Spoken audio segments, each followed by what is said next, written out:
this and reject the forces of terror and the appalling violence that they wreak upon innocent people.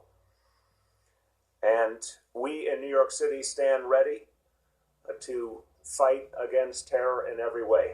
Let me say at the outset, there is no specific and credible threat against New York City at this time, but we are in a high state of vigilance and readiness because of the investments we have made in building a strong anti-terror capacity in the city. Our Critical Response Command, 500 plus officers at the ready, highly trained, well-armed, plus our Strategic Response Group, our Emergency Services Unit.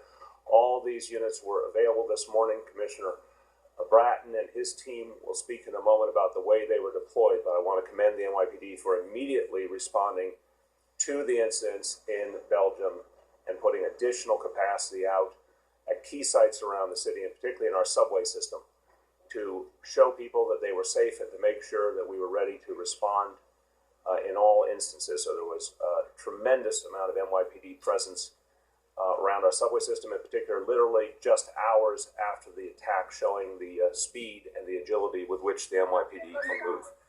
We are working very closely with all our partners.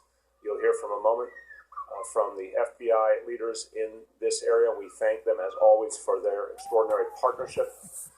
We've been working closely with the state and the Port Authority, given that those issues obviously affected the airport in Belgium. But all those preparations, all the effort that's being put into today to make sure people are safe, all the personnel that have been deployed should be another reminder to all New Yorkers that the NYPD and all our partners are keeping the people of this city safe, and therefore is a moment to remember that what the terrorists want is for us to change our ways. The terrorists want to undermine our democracy, they want to undermine our values, they want to see us in panic, and we refuse to be afraid, we refuse to change who we are. But we are going to respond to their efforts to create chaos by showing them order, by showing our society functioning, our city functioning.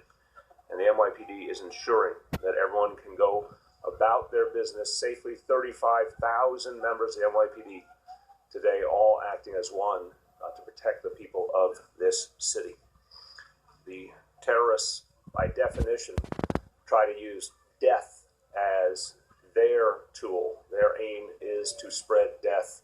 We answer them with life. We answer them with a strong and vibrant society. I ask the people in New York City to offer your prayers to the victims of these attacks and their families, and to stand in solidarity with them. And over the next hours and days, we will keep the people updated as new developments occur, but expect to see extraordinary NYPD presence out over the coming days as a sign of our readiness to protect people at all times. Quickly in Spanish.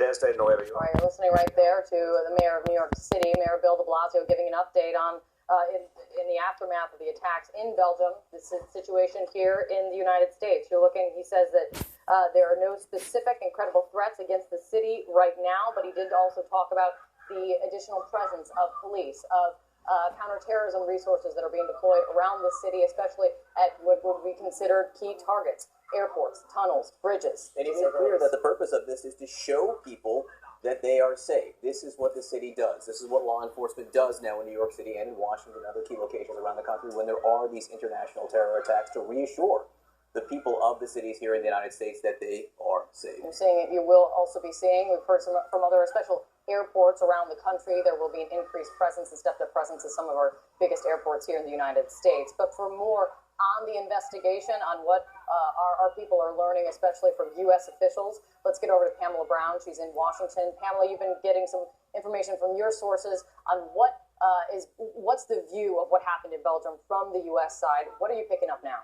That's right, Kate. In fact, we learned that Belgian authorities have shared a picture with U.S. authorities on 3 possible suspects they believe were involved in the terrorist attack. It's a picture of 3 men pushing carts through the airport, and then we know subsequently that's where 2 explosions happened. This was a picture taken presumably from a surveillance camera inside the airport. So right now, U.S. officials are looking at that picture, trying to figure out if these were people that were on the U.S. radar, trying to see if there was any nexus to the U.S. And also one big question officials are trying to answer right now is whether the men, whether one or more, perhaps dropped off that suitcase bomb there in the airport and then went to the metro station after that, where we know the explosion happened an hour after. So a lot going on right now in terms of the investigation. Also, in addition to that, U.S. authorities right now are scrutinizing the whereabouts of suspected extremists in the United States. Of course, the big concern is that when something like this happens, it will embolden copycat attacks inside the United States. So FBI officials are very busy right now trying to figure out where those people are who are a high concern. Kate and John?